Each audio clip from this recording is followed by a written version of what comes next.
It's a story that's gripped millions of Kenyans. In just a few days from now, Deputy President William Ruto is due to go on trial at the ICC.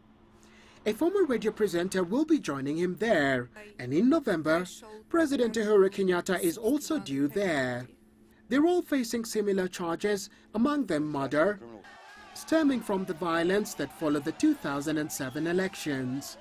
They all insist they're innocent, but will respect the ICC process. But Kenyatta and Ruto's party has no such qualms. It wants Parliament to vote through a motion to withdraw from the Rome Statute, which binds them to the ICC. This issue is of national importance.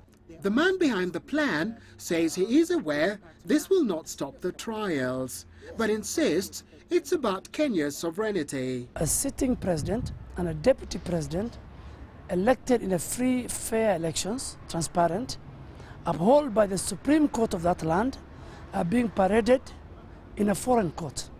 And here's what we expect to happen on Thursday at about 2:30 p.m. local time. Members of Parliament from both the ruling party and the opposition will gather here at the chambers in Parliament to debate and then take a vote on whether Kenya should pull out of the ICC.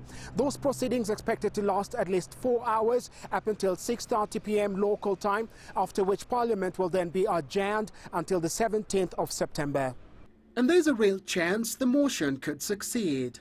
Jubilee has 216 members in Parliament, while the opposition can only count on 133. But Duale says he's seeking a cross-party consensus. I had a serious consultation with the leader of the minority, with a cross-section of the other divide. There's been no comment from Ruto or Kenyatta on whether they support the motion.